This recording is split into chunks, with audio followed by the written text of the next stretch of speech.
Muito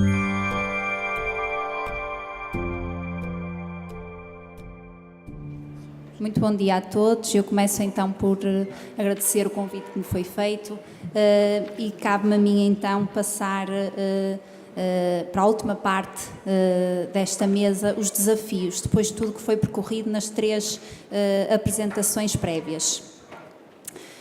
Este primeiro slide que vos apresento provavelmente representa a mensagem mais importante dos desafios da medicina interna no século XXI. Esta frase de Charles Darwin diz-nos que as espécies que sobrevivem são aquelas não as mais fortes nem as mais inteligentes, mas aquelas que têm maior capacidade de adaptação. Antes de conseguirmos responder à questão que desafios é que devemos percorrer, temos que ter uma noção clara do que é a medicina interna. Esta é uma definição unânime, uma definição bem assente da medicina interna, que nos diz que a medicina interna é uma especialidade nuclear que é responsável pelo tratamento de adultos complexos, que integra e engloba tratamentos multidisciplinares, integrando especialidades hospitalares e não hospitalares, centra-se no doente e dá um tratamento holístico dos seus cuidados de saúde. Assim, se percebermos o que é a medicina interna, vamos conseguir discutir estes vários pontos que vou percorrer durante a minha apresentação. O primeiro deles são os fatores de impacto económico que vivemos atualmente. A palavra crise é cada vez mais frequente, é uma palavra que nos cansamos de ouvir. Vivemos numa sociedade com restrições económicas claras, em que a palavra produtividade, índices, médias de internamento, mais consultas em menos tempo, é uma realidade que os gestores e os administradores hospitalares nos impõem cada vez mais. O médico há uma medianização do médico e ele é visto como um funcionário e mais um elemento e não o elemento essencial. Cada vez mais os nossos internistas têm um estatuto financeiro e profissional menos atrativo e vivemos numa incerteza de um futuro do nosso Sistema Nacional de Saúde que nos deixa agoniados. Para além disso, como o Zé Maria já falou, Portugal é a Europa e, portanto, temos que seguir essas mesmas tendências e cada vez mais lidamos com doentes que não são só a nossa população. Vivemos com um multiculturismo, lidamos com doentes de várias culturas, muçulmanos, católicos e que se vê cada vez mais, principalmente nos hospitais privados. E esses hospitais privados estão em clara expansão e permitam-me que lhes diga uma expansão de excelência e de chefia em termos de organização e de qualidade. Então, se temos estas realidades, que desafios é que podemos traçar em relação aos fatores de impacto económico? Devemos premiar a competência, promover o mérito e a excelência, como acontece em qualquer instituição, em qualquer organização. Não devemos ser pautados todos pelo mesmo, temos um estatuto e somos todos premiados da mesma forma. Devem existir métodos de avaliação replicáveis e fidedignos para que possam ser recompensados quem merece. Devemos mostrar e divulgar o nosso sucesso e as nossas capacidades e devemos deixar-nos lamentarmos e encararmos o caos atual e a dificuldade que temos como uma oportunidade para apresentar soluções e mudança.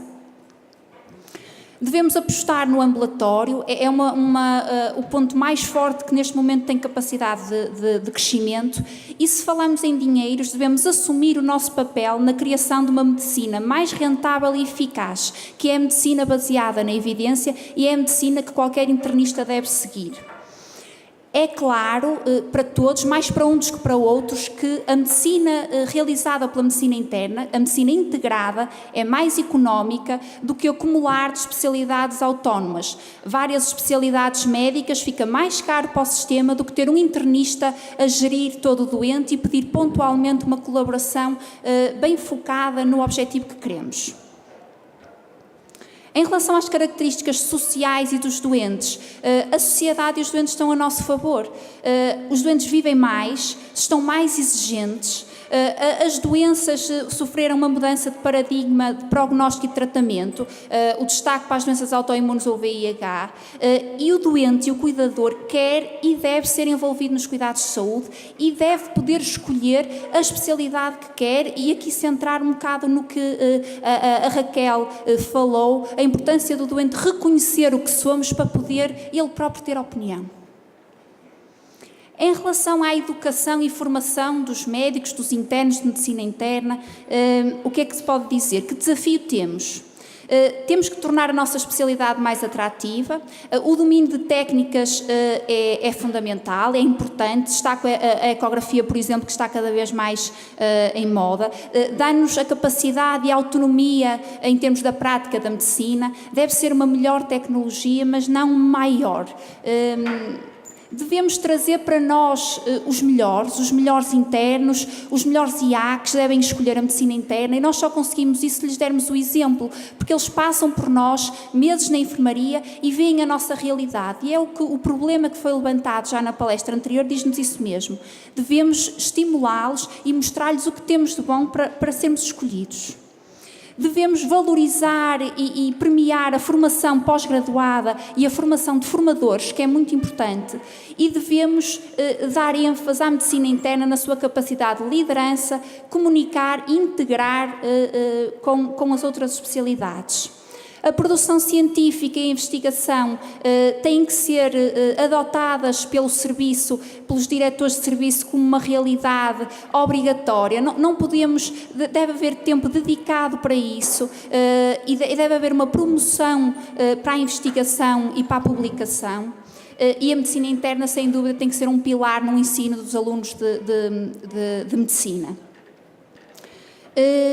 A nossa formação, nós sabemos que deve ser cada vez, e a medicina interna caracteriza-se por uma formação alargada e aprofundada dos seus conhecimentos, mas deve sempre manter-se fiel aos seus princípios fundamentais e às suas competências, querendo sempre uma medicina de excelência. O que é que nós caímos com isto? Caímos com o que já foi feito, já foi dito um bocado atrás, caímos nas subespecialidades. É inevitável e a medicina interna deve ter subespecialidades, mas sem perder o seu princípio de abrangência e de profundidade, porque é isso que nos separa das outras especialidades. Nós podemos ser muito bons naquilo, mas temos que ter uma abrangência e uma profundidade global. Senão, se os cuidados generalistas dos internistas forem abandonados, mais cedo ou mais tarde terão que ser reinventados. E nós é que somos a especialidade capaz de responder desta forma, e é por isso que devemos ser escolhidos. Em relação à prática clínica, como é que nós devemos olhar no futuro com a subespecialização das outras especialidades? Aquele colega da cardiologia que só faz cateterismos, aquele colega que só faz eletrofisiologia, devemos encará-la como uma oportunidade para nós, para agregar conhecimentos e competências, e devemos querer trabalhar em equipa com benefício para o doente. Devemos promover as relações interdisciplinares e interpessoais, desde outras especialidades, desde enfermeiros, desde a família, auxiliares, e somos a especialidade de eleição, e o futuro está na integração e liderança de equipas, porque só graças à nossa visão global e abrangente somos os únicos capazes de fazer isto. Na nossa prática clínica perdemos muito tempo com burocracias, papéis que nos consomem paciência e que nos perdemos o tempo para olhar para o doente, até para tratar de publicações ou de investigação, e essas barreiras burocráticas devem ser eliminadas com a criação de assistentes e de secretários clínicos em que possamos delegar parte deste papel que provavelmente não nos compete a nós. A nossa prática clínica deve visar sempre e nunca esquecer a prevenção primária e secundária deste doente, com uma avaliação global, e um acompanhamento deve ser sempre holístico do doente. Mesmo quando a medicina interna pede uma avaliação pontual e uma avaliação daquela especialidade, o doente é nosso e nós é que o devemos integrar e manter sempre o acompanhamento permanente, porque queremos aquela resposta específica, mas o doente regressa. E devemos ter, na nossa prática clínica, uma atualização constante de competências técnicas e informáticas. A informática deve ser vista para nós não como obstáculo, mas como uma mais-valia para podermos fazer mais coisas e de melhor qualidade, e a própria necessidade de uma proximidade tecnológica, que a colega a doutora Paula, na primeira apresentação, já falou dela, o uso da internet e dos smartphones, que de todas as publicações que há fora de Portugal, tudo o que foi falado é remunerado, não tem que ser uma remuneração económica, mas tem que haver alguma vantagem do clínico em perder tempo e que demora muito tempo a ter um contacto de maior proximidade com o seu doente. De considerações finais, o que é que eu destaco? A palavra-chave no século XXI para a medicina interna é a adaptação, e nós somos capazes disso.